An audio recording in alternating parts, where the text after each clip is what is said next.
New Jersey's forests are a tremendous carbon sink that help offset the many and varied sources of CO2 that we have in our highly developed state. Each year, in fact, each year our forests sequester about 2% of our emissions. That's equivalent to the annual emissions of our largest city, Newark. And that estimate, we just calculate the carbon in tree trunks. We don't even consider forest soils, the branches of trees, or the twigs and other biomass. If you consider those, we think that 2% can get as high as 7 or 8%, maybe even higher. It's significant. And when you think it, we have 9 million people in this state.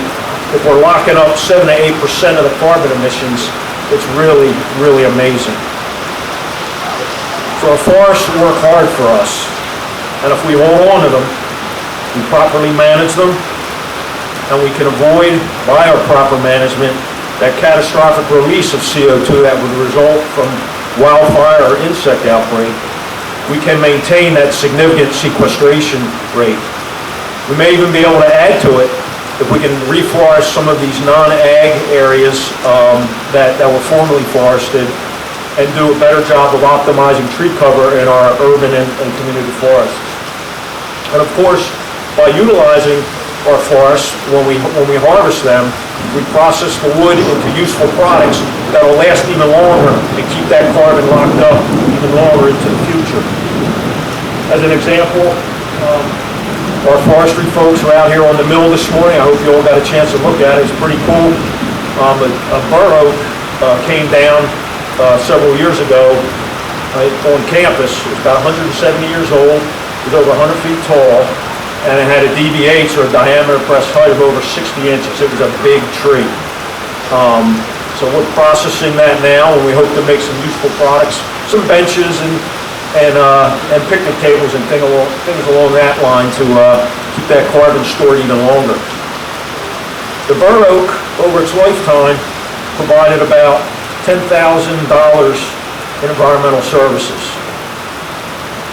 It intercepted about 1 million gallons of stormwater, provided about $1,000 in air quality improvements through removal of ozone, particulate matter, and nitrogen compounds. And it sequestered 60,000 pounds of carbon. Pretty cool. In place of the bur oak, you see the Grove of Rutgers is putting in some hickories, different age classes.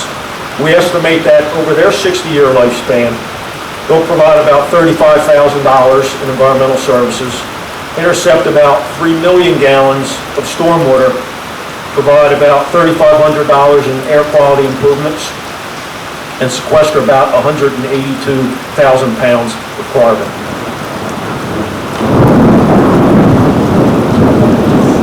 So,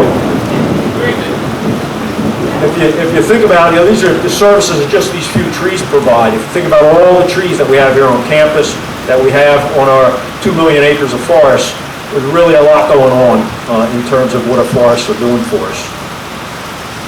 So these trees, all of these trees, work hard for us.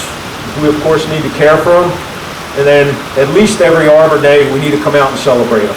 So happy Arbor Day, everyone, and thank you.